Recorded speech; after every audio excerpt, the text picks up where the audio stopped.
crema. Más que informar. Pasando a noticias relevantes, le informo que la radio convencional, así como usted la conoce, ya tiene sus días contados.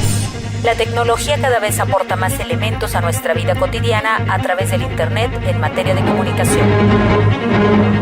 Más que noticias. De esta manera le damos la bienvenida al Internet y redes sociales de información consideradas como el quinto poder. CNTP Radio.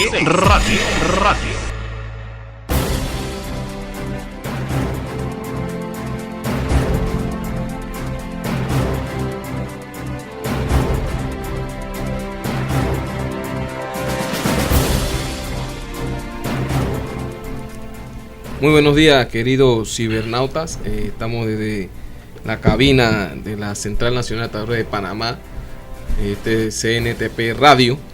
El día de hoy estaremos realizando lo que es un programa sobre lo que es la historia del sindicalismo panameño. Resaltaremos distintas épocas, ¿no? Cuando se daba que se perseguía a los dirigentes sindicales y tendrían que cobrar sus cuotas, ¿no? De manera disimulada, con rifa y estas otras cosas. Y cuando se da el cambio, ¿no? La importancia de lo que fue el Código de Trabajo y los beneficios que trae esto para el movimiento sindical, sobre todo para los trabajadores y sus familias. Contamos hoy con la grata presencia de la compañera Griselda Valencia. Muy buenos días, tengan todos ustedes. Compañero Bernardo Tomás. Muy buenos días. Compañero Mauro Murillo. Gracias, buenos días. Y en los controles está el compañero Maloy Ruiz, quien les habla, Osvaldo Carranza. Compañeros, como decía en lo que era la introducción del tema, poco a poco, ¿no? Y con bastante, por decirlo así, persistencia, los trabajadores y en ese entonces los dirigentes de ese entonces, don Mauro, se la ingeniaban para organizarse y para poder hacer frente a las injusticias que se daban en su momento. Se tenía claro de que unidos, organizados, era que podían lograr algo, cosa que individualmente nunca lo iban a lograr. Y también de que, como lo planteábamos, por lo menos las cuotas sindicales y esas cosas había que estar recolectándolas en rifa o en tardes criollas y cosas de manera disimulada, ya que se era perseguido en ese entonces, don Mauro. Sí, como nos va, buenos días a todos y a todas. Realmente hablar de la historia del movimiento sindical es como hablar, comparando la lucha de los cristianos cuando tiempo del cristianismo para imponerse contra el imperio romano, perseguido, porque es una lucha de justicia contra la opresión. El sindicalismo surge producto de la opresión en la revolución industrial. Con la revolución industrial aparece el modelo de explotación. El trabajador en ese tiempo no había ningún tipo de leyes, ni normas, ni códigos, ni reglamentos, ni convenciones colectivas, ni justicia social. Ese concepto de justicia social era una quimera. La misma situación de explotación y de abuso que el propio sistema de trabajo que trae la revolución industrial crea que el ser humano luche por oponerse, porque el ser humano por naturaleza lucha contra toda forma de explotación y opresión. El ser humano existe para ser libre, no para ser oprimido. Por eso pudo abolir la esclavitud, por eso los pueblos pudieron superarse y crear sus propios civilizaciones con sus propias estructuras, crearon sus propias organizaciones. Bueno, el movimiento obrero, la clase obrera como tal, como clase, surge con la revolución industrial, porque antes de la revolución industrial no había clase obrera, no había clase trabajadora asalariada. Eso surge con la revolución industrial, que crea las fábricas y las máquinas. Entonces ahí es cuando el trabajador pierde su medio de producción, ¿no? Y tuvo que entonces vender su fuerza de trabajo para poder subsistir. Esa necesidad de subsistir es la que es el capitalismo, el empresario nuevo que surge, se aprovecha. Y producto de esa mala situación que vivían los trabajadores, donde no había normas de seguridad de ningún tipo, ni de condiciones óptima para el trabajador, lleva a una explosión social en las fábricas, porque primero existió la explosión social, la huelga, y después vinieron los sindicatos. Si el trabajador descubre que tiene fuerza para luchar, entonces piensa que organizado sería más fuerte. O sea, ya se organiza, aparecen los sindicatos. O sea, que primero fue la huelga y después los sindicatos. Aparecen los sindicatos y comienza la lucha entonces de los trabajadores ya en forma organizada a demandar mejores condiciones de trabajo, de seguridad, tanto económica, etcétera. Esa lucha de la revolución industrial hasta siglo XX trae como consecuencia logros de la clase obrera, como son el derecho a organizarse como en sindicatos. El sindicalismo, primero no era sindicato, eran uniones, asociaciones. Después aparece el concepto sindicato. El concepto sindicato es un término que viene del vocablo griego. Vocablo griego que significa sindi, significa con, y cates, justicia, con justicia. O sea, puede haber sindicatos no solamente de los trabajadores, puede haber sindicatos de campesinos, de comunidades, de gremios, etcétera, de panaderos, etcétera, para luchar por sus intereses y hacer justicia ante el abuso. De manera tal de que el concepto de sindicato entonces se convierte en una institución universal de los trabajadores frente al patrono, frente a las empresas, frente al capital. Esa lucha de los sindicatos en el siglo XX logra que tengamos entonces convenios colectivos, ¿verdad?, para mejorar las condiciones socioeconómicas de los trabajadores, logra crear las condiciones de seguridad social, las normas de seguridad, aparecen las leyes laborales, las jornadas de trabajo, etcétera, etcétera, que hoy en día los trabajadores del siglo XXI disfrutan a plenitud, pero no conocen el origen, cuánto sacrificio costó eso. De manera tal de que todas esas luchas trascienden de Europa, pues todo eso se da en Europa, trasciende a América Latina. Uh-huh. En América Latina, pues nuestro país, para no echarte largo el cuento, llega a Panamá el sindicalismo muchos años después, pero llega, y aquí el país que estaba en un estado saliendo de su estado colonial, supeditaba a la Gran Colombia, comienza a florecer, ¿verdad? Y comienzan a organizar. No habían grandes empresas, aquí habían pequeñas artesanos. No, aquí había sindicato de sastre, por ejemplo, o sea, había sindicato de carretilleros, ¿no?, de automedontes. No habían grandes sindicatos como hoy en día, pero era el estado embrionario de lucha por lograr mejores condiciones.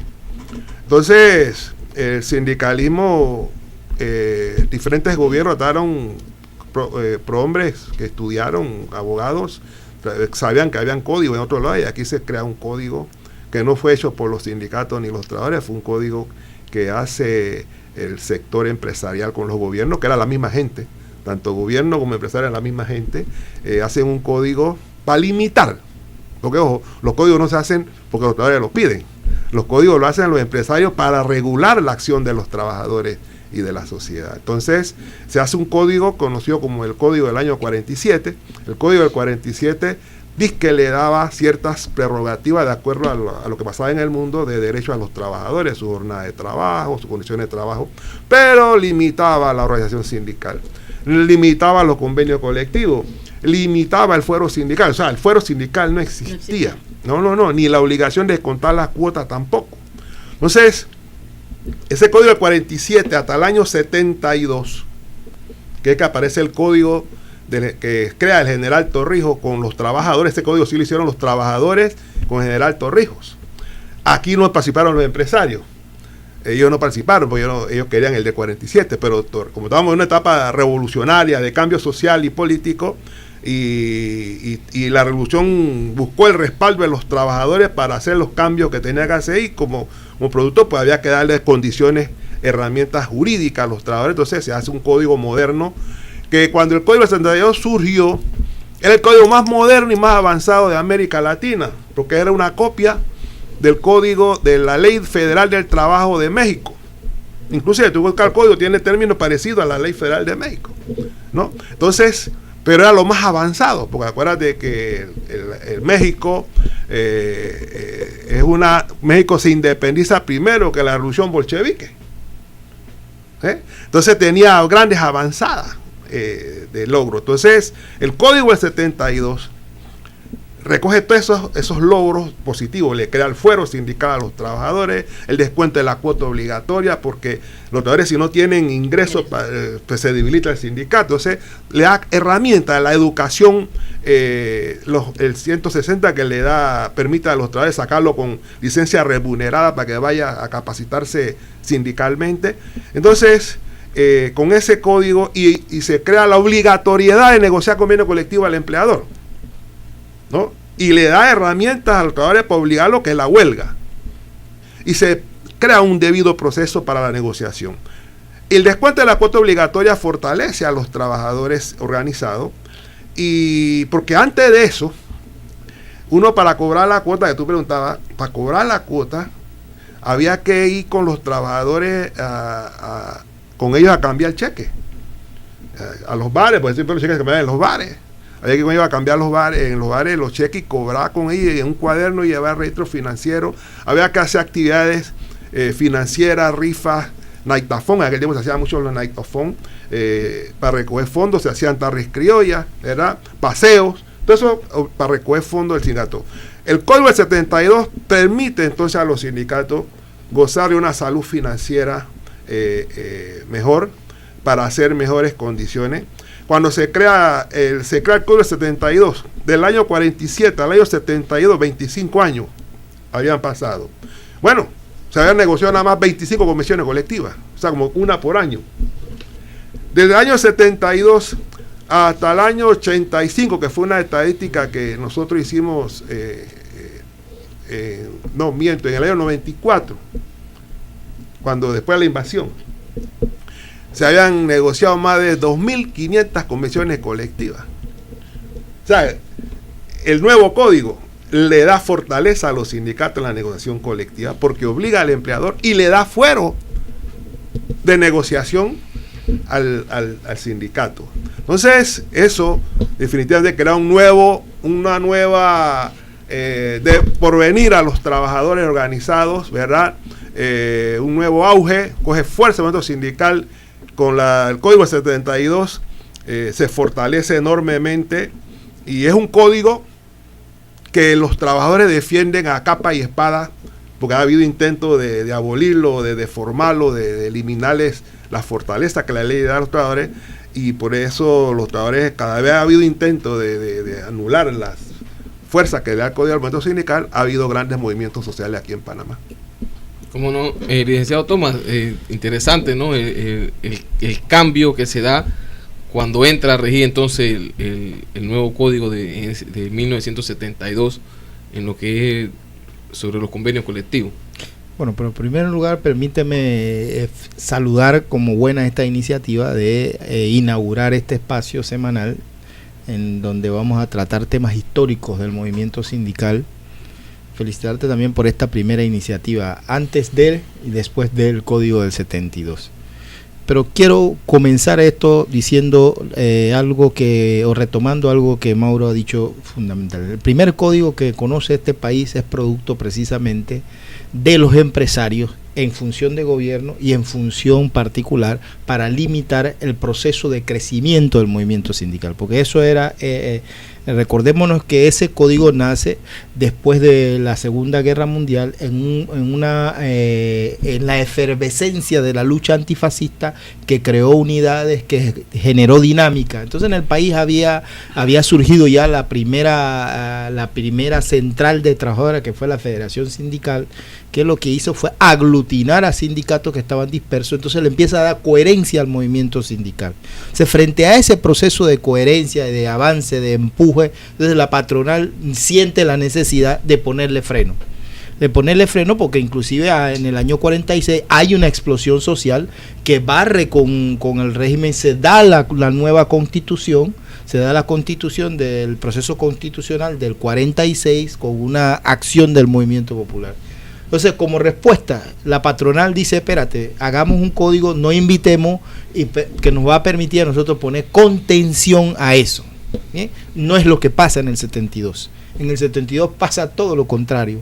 las fuerzas sociales que manipularon el Estado panameño en los primeros 65 años de nuestra vida son desplazadas del poder por un golpe militar, que podemos hablar de eso otro, pero ese proceso dinámico de revolución de la sociedad panameña dice, espérate, yo tengo que construir nuevas alianzas, y se plantea entonces crear una alianza, no una alianza estratégica para construir un Estado de obreros, sino para reformar las cosas que en el país ya no daban más. Entonces esa alianza se establece con el movimiento obrero y fundamentalmente con el movimiento sindical, ¿ya? Porque hablar de repente de movimiento obrero es muy amplio, pero con los sindicatos, y con los sindicatos que entendían que estábamos aquí para aportar al desarrollo del país.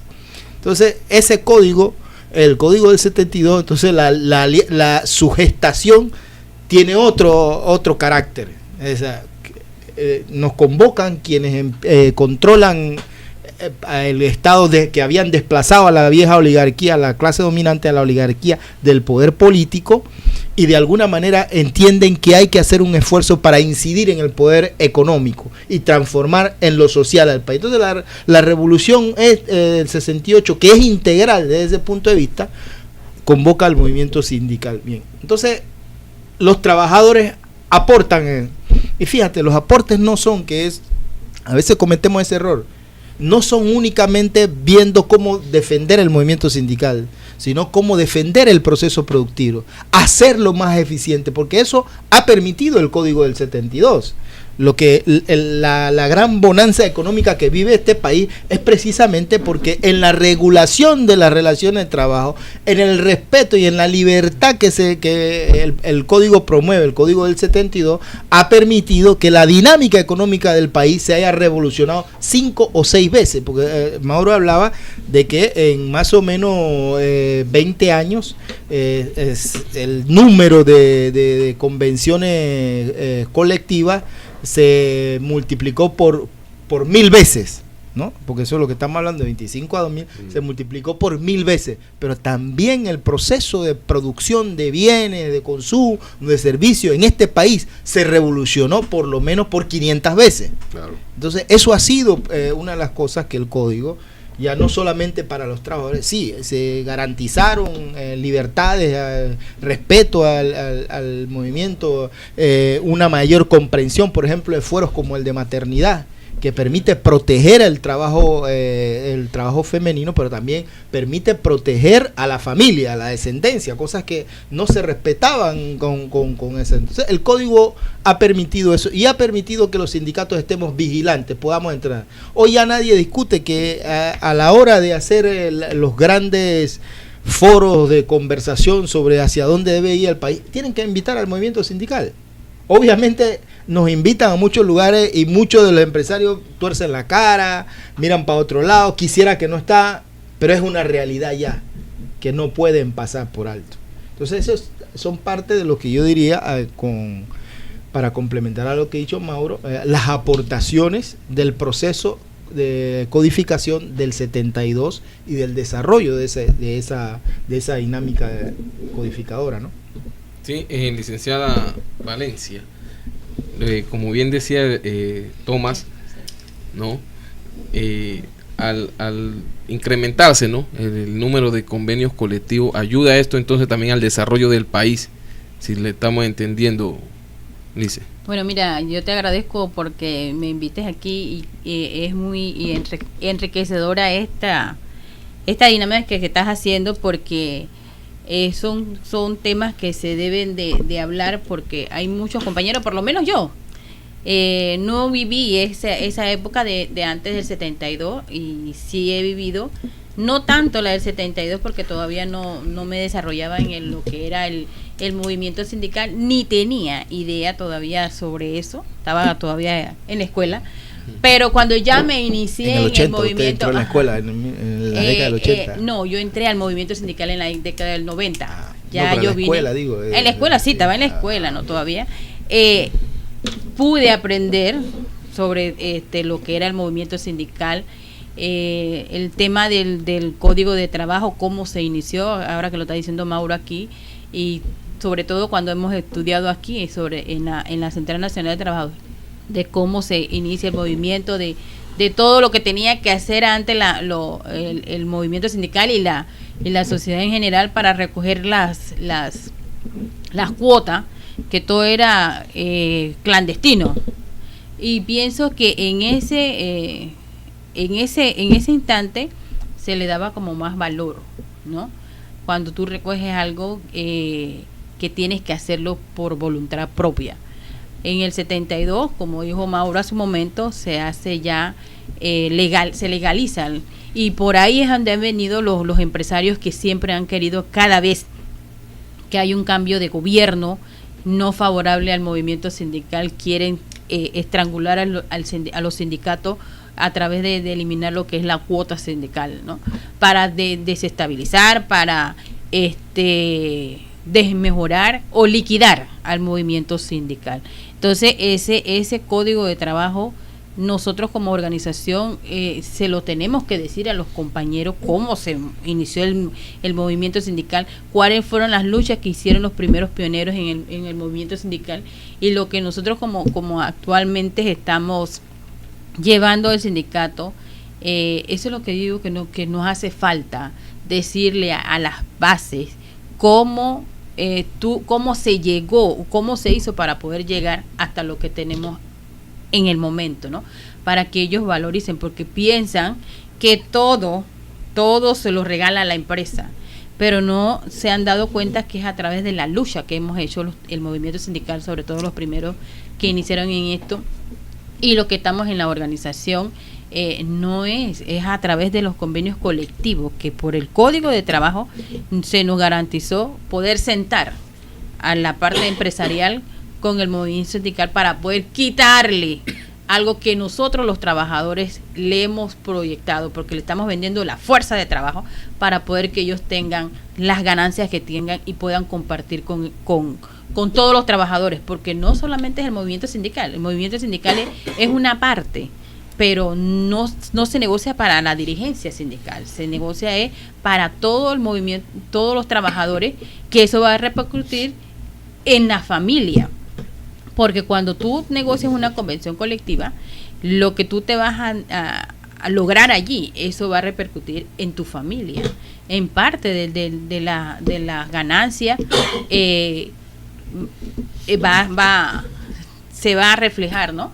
En tu familia. Así que yo digo que esa es una como crítica, es una falla que tenemos gran parte nuestras organizaciones, que no sabemos decirle lo que a través de los años el movimiento sindical, con luchas, muerte, sacrificio, sangre, han podido lograr hasta tener lo que tenemos en el momento y poderles brindar a los compañeros todos los beneficios que tienen. Entonces, eso es lo que puedo aportar a través del 90 que yo ingresé en la fila del movimiento sindical, y lo que hemos logrado hasta el momento, que bien o mal es convenios colectivos cada día mejores, pero que tenemos que saber vender para que los compañeros puedan darle valor a eso, y eso es lo que le debemos hacer todo el movimiento sindical.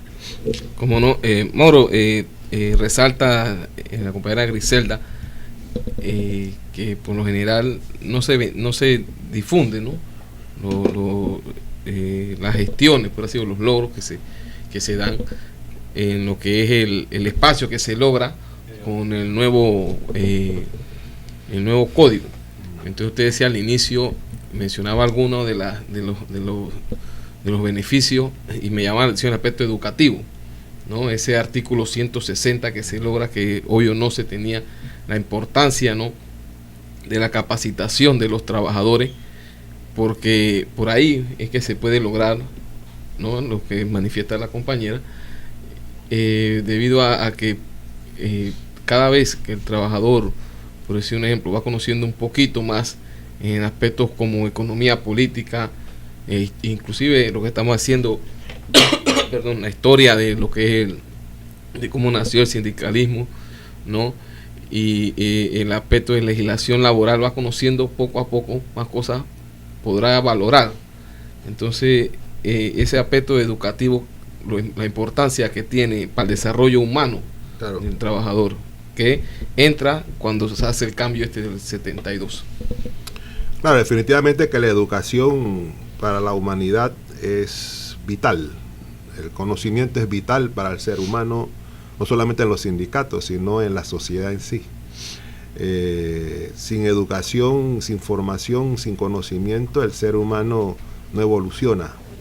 Entonces, por eso que en una sociedad hay dos factores fundamentales que son vitales para el desarrollo de una sociedad: la educación y la salud.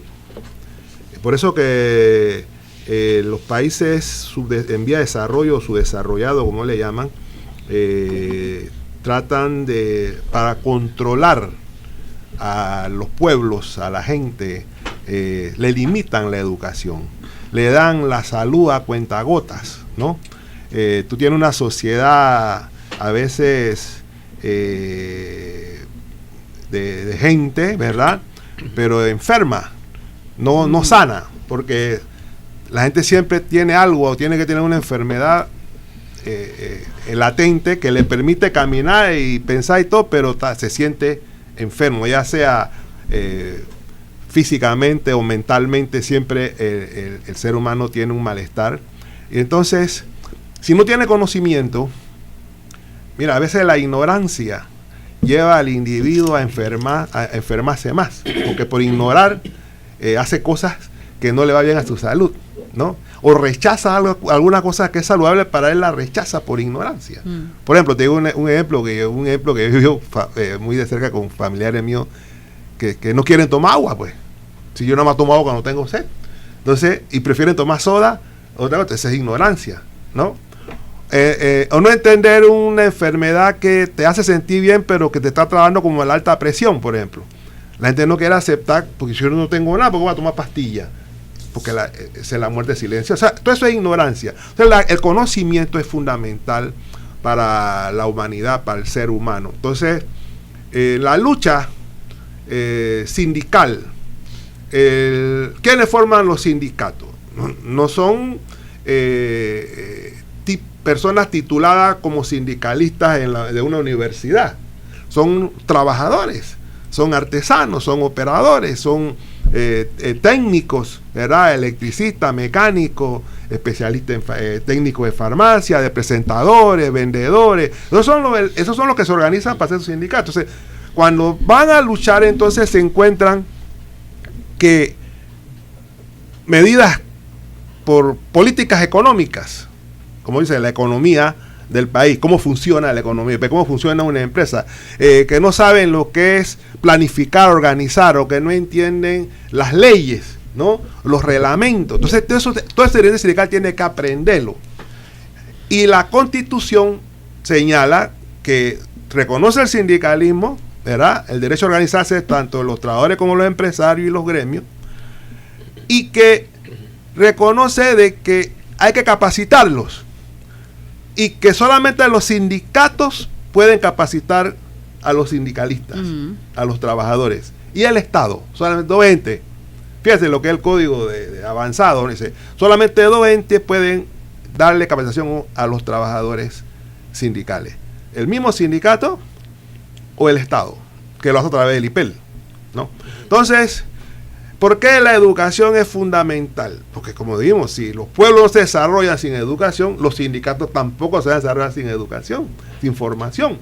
Entonces, las escuelas sindicales, el Instituto José del Carmen Tullón, como el caso nuestro de la CNTP y los demás institutos que tienen otras centrales obreras, apuntan a enseñarles, a darles herramientas de conocimiento a los trabajadores sobre sus derechos económicos, sus derechos sociales, sus derechos políticos, culturales, su calidad de ser humano, qué significa un trabajo de calidad, qué significa trabajo decente, cómo se calcula su sobretiempo, qué es una jornada de trabajo, cómo se calculan las vacaciones, qué derecho tiene a él, porque como individuo frente al capital, él no es un instrumento ruin, él es un instrumento valiosísimo, igual que el capital. Capital humano es igual y mejor que el capital económico, sí señor.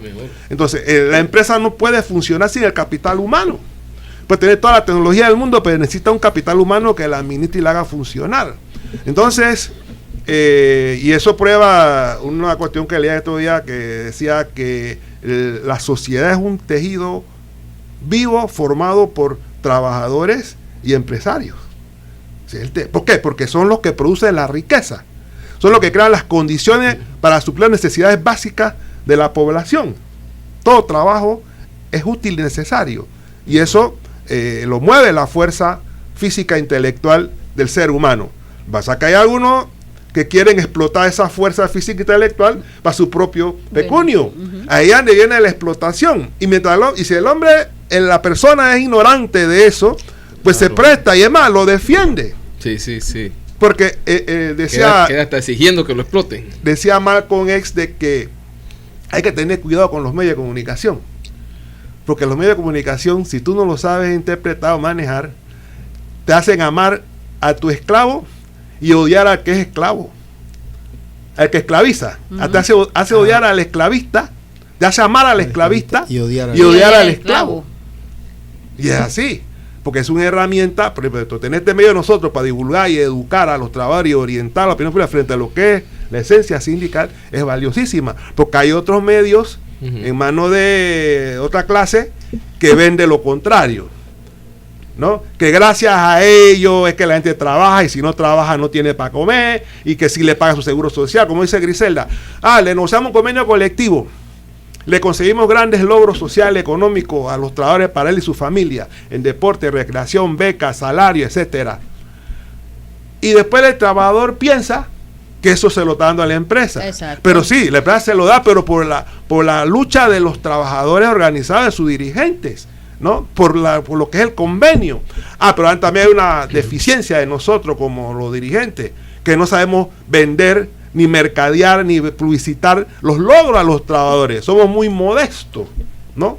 Entonces, es importante en este espacio, Osvaldo y compañeros que me acompañan en este momento, de que hay que destacar que la importancia que tiene la capacitación laboral y sindical. Los sindicatos deben estar exigiéndole al instituto más capacitación. No que el instituto diga, quieren estudiar, no, deben demandar, aprender para poder enfrentar con eficacia al empleador. Más en un mundo que ha cambiado, globalizado, entender qué significa eso, que han cambiado las formas de producción, que ahora la tecnología, que hay ahora terciarización, que hay outsourcing, hay un montón de cosas. ¿Cómo los sindicatos enfrentan eso si no quieren estudiar los dirigentes? Entonces la educación es fundamental. Por eso que el 160 es una herramienta importante que tiene el código, que nos permite sacar a los trabajadores con licencia remunerada para que asistan a los seminarios y se capaciten. Y los empleadores tienen que entender que nosotros vamos preparando guerrilleros contra ellos para destruir la empresa. Porque si destruimos la empresa, ¿a dónde van a trabajar los trabajadores? Sé que eso nosotros necesitamos que los trabajadores fortalezcan la empresa, pero que le paguen con justicia su remuneración óptima que le permita vivir con mejor calidad de ser humano. Mira, por ahí mismo en esa idea que tiene Mauro, todavía hay empresarios. Yo te lo puedo decir porque acá a través de nosotros una empresa tan grande, que se llama decir grande, que con toda la tecnología, porque está metiendo tecnología como nadie se imagina. Puede decir el nombre si quiere, compañero. Bueno, las farmacias Arrocha. La farmacia Arrocha ha metido un sistema. Mandarle la factura. Ha metido un sistema de compras, de inventario, uno de los mejores sistemas que hay a nivel mundial, pero todavía tiene una mentalidad de los años de antes del 47, porque se le ha tratado de mandar notas para que sacar compañeros que no son dirigentes sindicales para darle seminario. Eso de computadora, con esta nueva tecnología que tiene, ella debe darse cuenta de que no le está costando ningún real, de que el sindicato se lo está educando, pero todavía ella se resiste. En estos días fue el compañero Mario y el compañero Fidel allá a la empresa para decirle que dejara salir compañeros con el 160. La empresa se resiste, siempre busca una excusa de que no hay personal, no están ocupados, no le da, no hemos podido todavía que esa empresa pueda darle permiso a través del Ministerio de Trabajo a los compañeros para poder que vengan a hacer. Los compañeros por sus propios medios, algunos cambian horarios con otros compañeros para entonces venir a los seminarios que se dan aquí de informática, de inglés, de todos los seminarios que dan aquí en la central. Pero la empresa lo niega porque hemos hecho el intento y se lo niegan a los compañeros. Entonces yo no sé qué tipo de mentalidad una empresa que dice que está en la avanzada en la tecnología y no le da permiso a los compañeros para que vengan a educarse en ese sentido, que no le va a costar ningún real y le va a favorecer a ella. Claro. Licenciado Tomás, como han estado planteando los compañeros, hemos podido observar entonces en el aspecto de educación, cuando se hace el cambio, ¿no?, en 1972, ha permitido entonces, ha ayudado al desarrollo del mismo país, porque se capacitan los trabajadores y esta capacitación no es solo para lo que es el bienestar de ellos, en el aspecto que conocerás, aprendes a sacar tus vacaciones, aprendes a esto, sino que inclusive, como bien dice la licenciada, aspectos tecnológicos que después tú aplicas, ¿no?, en tu centro de trabajo. O sea, es tan amplio, ¿no?, lo que son, poco se pones a analizar el beneficio, ¿no?, que va dando esto a lo que es el desarrollo del propio país. Bueno, permíteme antes de contestar, hacer una cuña comercial no paga, ¿no? Pero, y que no pienso pagar de ninguna manera. Quiero recordarle a todos nuestros radio oyentes que ya está a la venta la revista Nueva Era. Esto es una revista impresa que hace nuestra central, una revista teórica producida por los trabajadores, pensando en los trabajadores y en el pueblo general. Y solo cuesta $2.50 y la puede adquirir en todos nuestros locales sindicales. Puede solicitar llamando aquí a la central y también si está en el radio de la ciudad de Panamá se la hacemos llegar. Entonces, revista Nueva Era, para que recomiendo un artículo del licenciado Augusto García sobre la inflación, la canasta básica, que ya no es tan básica nada y ya no es tan canasta porque ya no la están volviendo en canastita, ¿no? En una bolsa, en un cartuchito, sí, un cartuchito. Y es espacial, ya no es porque estaban los precios por ahí arriba. Entonces recomiendo hay un artículo bastante fácil de leer. Hay también un artículo del compañero Edward sobre las transformaciones. Entonces estoy publicitando la revista Nueva Era, $2.50, y usted se entera cómo piensan los y las trabajadoras de este país. Mira, con referente a esa revista, que te voy a tomar la palabra, mira, las organizaciones sindicales adquieren esta revista Nueva Era. Yo soy una de las que las doy a los compañeros de donde yo laboro para que lean, porque a veces la dejan allí y no las reparten. Y hay que hacer el esfuerzo y que la comenten y que nos manden los comentarios. Sí, exactamente. Así que le recomiendo que si los sindicatos la adquieran, por lo menos la distribuyan a todo y a personal de base, que son los que tienen que leer y tienen que ver qué es lo que hace el movimiento sindical a nivel nacional. Y se lució Joaquín en el diseño de las portadas de esta. Les quedó excelente. Entonces, revista Nueva Era. Pero regresando a la asesoría mía. Con la asesoría. Bueno, sí, hay que darle publicidad hay que darle honor a quien lo tiene, ¿no? Listo, pues, a Joaquín y al compañero Mauro por el valor de eso. Lo otro es que recordarle que nos pueden seguir en CNTP al día. Ustedes se meten en su computadora, mete CNTP al día, automáticamente va a salir el link de nuestro y la radio online. Usted puede seguir este y los demás programas en horarios diferidos, en transmisiones diferidas durante toda la semana. CNTP al día, impreso, usted puede se da cuenta de las noticias porque hay una actualización casi de minutos diarios, se está actualizando la información. Y radio, la CNTP. Y espere, dentro de poco estamos construyendo ya CNTP televisión también. Entonces, hacia allá vamos. Bien.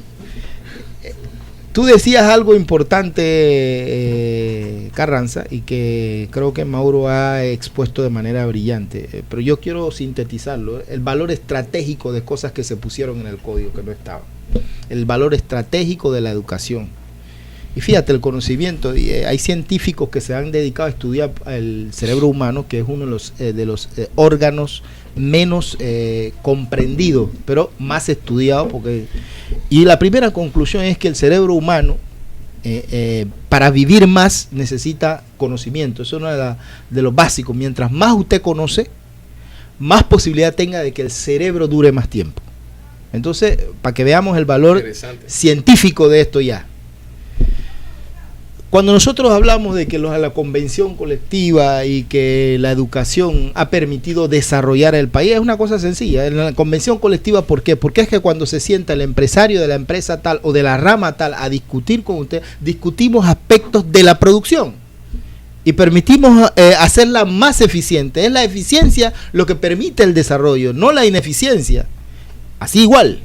Mientras más conocimiento tenga un trabajador, más capacidades va a tener para desarrollar eficientemente la función que está desarrollando. Pero nosotros mismos hemos dicho que el conocimiento no es focalizado únicamente al problema de lo que él tiene que saber, sino que tiene que tener, como dijo Mauro, conocimiento de todos sus derechos y de todos sus deberes en lo político, en lo social, en lo económico. Mientras más consciente es el ciudadano, mayor capacidad de aportación social tiene. Eso para nosotros es estratégico, eso no es simplemente una consigna, eso es estratégico, porque nosotros sí estamos pensando en una sociedad del futuro, sin injusticia, en una sociedad de iguales. Eso es lo que estamos nosotros intentando construir, pero estamos intentando construir desde el conocimiento, no desde el asalto caprichoso del poder. No, nosotros no estamos diciendo eso. La clase aspira a poder dirigir el proceso productivo. Esa es la aspiración futura nuestra, poder dirigir el proceso productivo. Entonces, si pudiésemos medir desde 1972 para acá, bueno, yo haría un punto de inflexión, sí, para acá, pero entendiendo que hay dos modelos, se desarrollan dos modelos de desarrollo en el país totalmente distintos. Uno de 1969-70 con el general Torrijos, que planteó la industrialización del país y el desarrollo equilibrado de los tres sectores de la economía, porque no es cierto que simplemente apostó a la industria, porque también apostamos a desarrollar el agro, también apoyamos a desarrollar y a fortalecer la plataforma de servicio.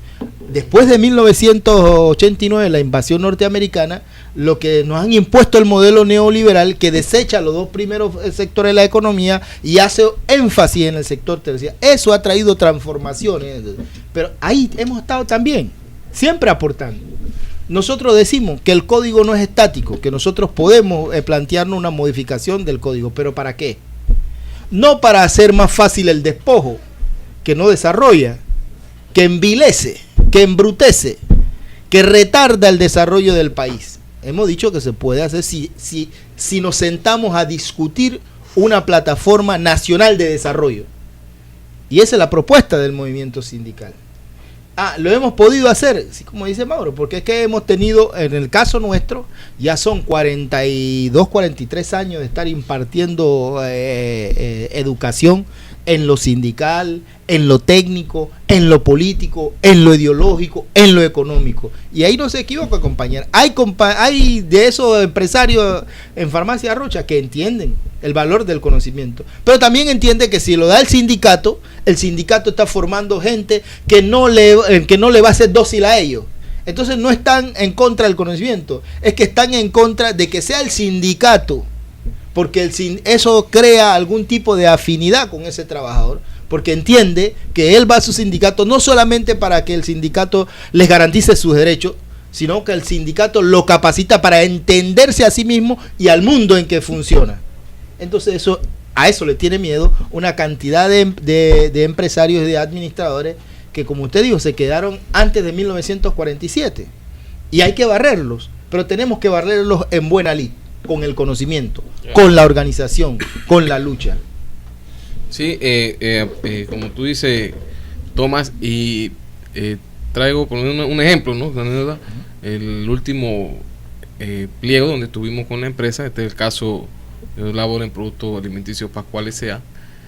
y nosotros le planteábamos, ¿no? Nosotros pertenecemos a X Central, a la CNTP, ahí se tiene el Instituto José Carmen Tuñón, esto, y le decíamos, y le ofrecemos a la empresa capacitar a los trabajadores, queremos sentarnos con ustedes para cuando le explicamos lo del instituto, las clases que se dan, entonces pareció fantástico. Ellas mismas dicen, oye, no sabíamos, yo inclusive le decía, mi instituto está en la capacidad, ¿no?, de capacitar a los trabajadores, valga la redundancia, en lo que ustedes como empresa necesiten. Díganos en qué ustedes necesitan que se califiquen los trabajadores, en atención al cliente, en tecnología, en computadora, productividad, díganos. Dice, no, como no, es perfecto, nos parece todo.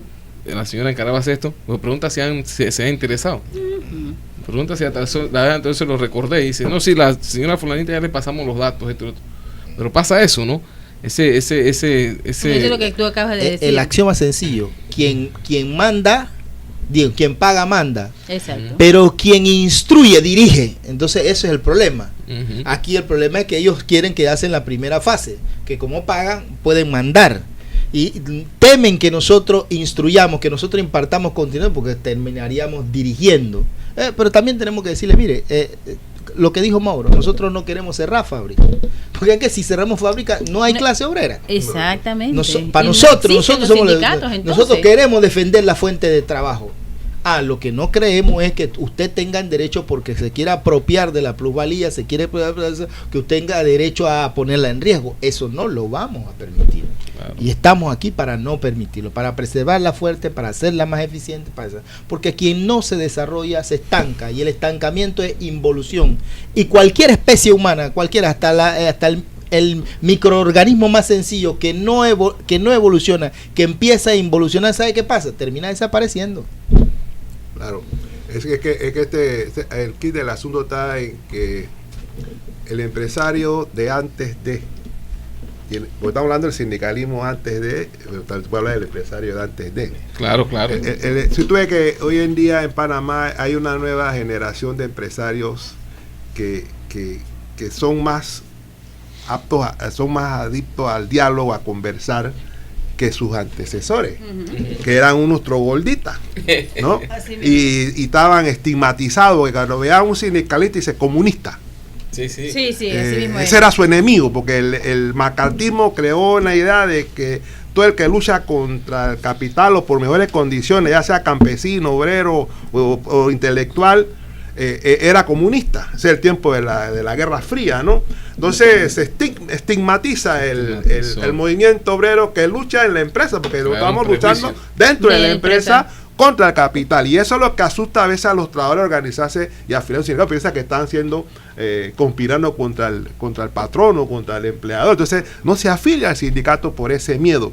Le gustaría, igual que cuando tiempo los posibles la comparación con los cristianos, los tipos crearon, pero si me ven, van a perseguir, me van a echar los leones, mejor hago mi van en secreto. Entonces así mismo hay gente que el sindicalismo cuando surge conspirando, pero nosotros no hacíamos reuniones en hora de trabajo porque de una vez te delataba. Tenemos que hacerlo los domingos, los seminarios eran los domingos, y no era que si no hay 10 no hay seminario, no, con 3 o 4 que quisieran, uno que quisiera que tú le hablaras, tú ese lo atendía al día que fuera y en el horario que él dijera fuera de la empresa. Ese tipo de formación sindical también ha desaparecido. Ahora el sindical es una especie de autocrítica, ¿no? Nosotros también hemos aburguesado. Ahora todo es si las reuniones, si no hay refrigerio, si no hay esto, y no me dan $5 para el transporte, no voy. Eso también, como usted decía, cuando se cobraba la cuota, se convocaba a la gente, había como más sabor. Sí, cuando te cuesta la lucha más para conseguir la cosa, claro, tenía. tú te sientes con más identidad. Pero cuando a ti te lo descuentan del cheque, y todo el mundo que le cuenta el cheque dice, aunque sea $1, dice, coño, para dar mi $1. Todo el mundo se quiere, porque le hacen tanto descuento de seguro social, seguro educativo, cuota sindical, banco, casa. Ese tipo. Entonces, todo eso tiene un efecto psicológico, porque el sistema te crea eso. Entonces, nosotros tenemos que entender, pues es que nosotros también igual a la otra gente lo que es la psicología del trabajo, ¿no? Porque el trabajador es un ser humano que piensa y tal, el sistema lo tiene bombardeado permanentemente. Entonces tenemos que entender esas cosas para maniobrar frente a eso. Entonces, el empresario de hoy tiene que entender que los sindicatos son necesarios. Las grandes empresas en el mundo son exitosas porque tienen grandes sindicatos, hay grandes diálogos, el sindicato participa en los sistemas de producción. Mira, cuando hubo la crisis del efecto tequila en México, creo que fue con no me acuerdo el presidente que estaba de turno, que se bajó la productividad en México, se devaluó la moneda. ¿Quiénes sacaron a México de la crisis? Un acuerdo de los sindicatos de la CTM con el gobierno. ¿Y cuál fue el acuerdo? Los trabajadores íbamos a mejorar la productividad, pero bajo la perspectiva de la productividad como la conciben los trabajadores. Y los sindicatos hicieron un plan de productividad y capacitaron a los trabajadores, obligaron a la empresa a entregar tecnología, educación, formación, contratar más gente, y México salió de ese estancamiento económico a ser un país de alta productividad. O sea, allá la productividad la dirigen los sindicatos, ¿no? Pero cuando el empleador es que quiere existe productividad, y entonces el trabajador tiene malicia, porque ya sabe por dónde viene el asunto. Entonces mejor es que lo hagan. No sé, si un empresario no entiende eso y no le confía en el sindicato para ver si realmente se crea una simbiosis, lo que llamamos una simbiosis entre capital y trabajo, pero de igualdad, de respeto, ¿no? Entonces eso va a haber ese problema, no va a haber ese problema. Y en Panamá estamos viendo una situación bien difícil, que yo lo veo como una amenaza, que las empresas panameñas están siendo vendidas a extranjeros, y esos extranjeros son transnacionales, y esos tipos son maleantes, esos tipos son mafiosos, saben esquilmar y enilar, y cuando el cliente es muy fuerte lo mandan a matar inclusive. Correcto. Entonces el sindicalismo tiene que estar preparando para esta nueva situación. La nueva cultura laboral que trae la globalización tenemos que discutirla con los empleadores y los sindicatos. Pero si no se atreven a sentarse a hablar, porque están entrando su empresa, pues tan mal. Ahí está el problema del choque cultural, ¿no? Hay un choque. Entonces tenemos que ir viendo cómo vamos modificando esa mentalidad de plusvalía que tiene el empleador frente a la necesidad, porque fíjate, los trabajadores luchan por ganar salarios para mejorar su calidad de vida, luchan para sobrevivir. Sí, aquí hay una lucha por sobrevivir, no por tener para la suntuosidad. No, es para sobrevivir. Entonces, y ahora la situación que vive en el país con una economía la segunda más grande de América Latina, pero los trabajadores ¿cómo estamos? Con una canasta básica, como decía Tomás, por las nubes, y que ya no es la canasta sino la canastita. Entonces claro, ahí está el gran reto que tenemos que debatir y discutir para producir ese cambio. Y eso el cambio lo vamos a producir cuando nosotros también le demostré yo con fuerza, como hicieron los trabajadores mexicanos a su gobierno, que ellos tenían la solución para sacar al país de la crisis. Que tienen el conocimiento. Claro. Recordarle a todos nuestros radiovidentes igual que se pueden suscribir a nuestro boletín, al boletín de noticias de la CNTP, que también es un medio informativo. Estamos más rápido que el CNN, me dijeron estos días. Sí, las noticias salen aquí. Si no la leo en el boletín, la leo en CNTP, o si no lo escucho en el programa radial. Entonces no pueden retransmitir. Licenciada, estaba diciendo algo. No, lo que estaba diciendo era acerca de Mauro, con referente a lo que es el conocimiento y lo que tenemos que hacer, como dijo, repetir nuevamente, que los sindicatos tenemos la obligación de darle a conocer todo esto a las bases. Tenemos que ir ya, dejar de ser, como dice, modesto. O sea, nuestra convención colectiva tenemos que dársela a conocer a las bases. Explicar cómo llegó ahí, por qué llegó ahí. Por qué llegó exactamente, y no que es un regalo de la empresa. Por lo menos eso es lo que yo siempre hago, porque nosotros tenemos un convenio donde la empresa tiene que dar un aporte mensual cada 3 meses. Y los gerentes, muy bien, que aporte de la empresa. Digo, no, ponga ahí aporte de la cláusula tal por el convenio tal. Así es. Es que así porque tiene que eso se negoció el convenio colectivo con el sindicato. Si no hubiera sido por el sindicato, no se da. Nada. Y además decirle, y ustedes lo objetaron en la mesa, porque muchas veces objetan y después entonces eso es así. Yo me he topado con eso, que te discuten, sí. beca, pero que y después salen ellos mismos dando la beca y tomándose la foto. Sí, nada más dos cosas, ya como se dice, nuestro adversario ahora mismo en el tiempo, pero 2 cositas resaltándolo, y muy bien como dice Griselda, por lo menos en el aspecto de que siempre donde hay empresas que hay organizaciones sindicales se desarrolla más la empresa. Claro. Hace unos años, calculo yo como unos 7, 8 años, llegó un ingeniero, ¿no?, a la empresa y modifica de acuerdo a lo que querían hacer, estaban desmejorando la producción. Y la organización, en una reunión que solicitamos con la alta esfera de la empresa, se lo dijimos: oye, esto está pasando, esto así, así, así. Y se demostró de que teníamos la razón.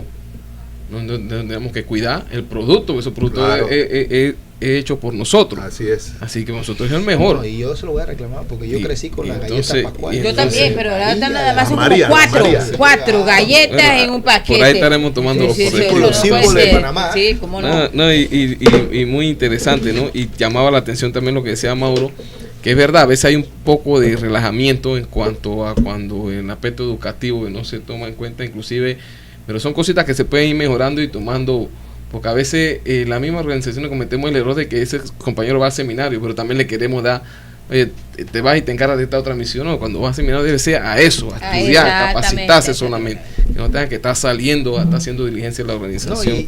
y una Entonces última por cosa. ahí Nosotros de repente no estamos defendiendo que hay que regresar a cobrar la cuota, pero sí de repente podemos ir donde el trabajador y decir: mira, con tu cuota hicimos esto. Claro. Claro. Entonces ya no que vamos sí. todas las Claro. quincenas a cobrarle, Sí. sino a decirle todas las quincenas: con tu dólar se hizo esto. Así Así Claro. es, así es. no, y enfatizar de que es que el sindicato no es la junta directiva. Yo creo que por ahí es que tenemos que... Así El es. sindicato es cada uno de los trabajadores. Todos los que La junta son directiva afiliados dirige. que aportan a la organización. mismo Así que, es.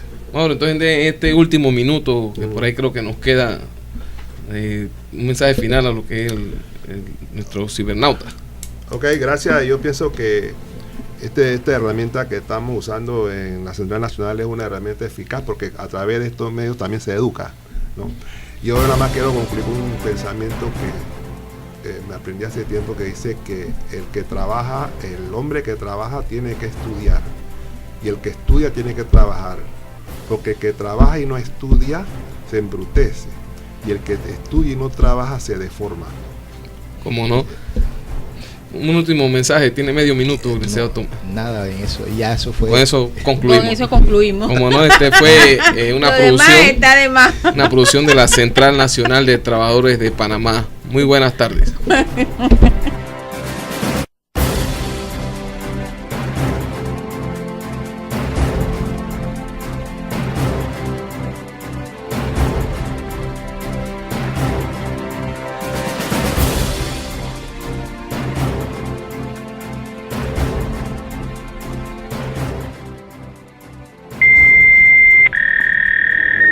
¿Recuerdas el sonido de tu módem conectándose a internet? ¿Recuerdas el antiguo teléfono de casa y su clásico timbre? Todo cambia y la radio también evoluciona. CNTP Radio.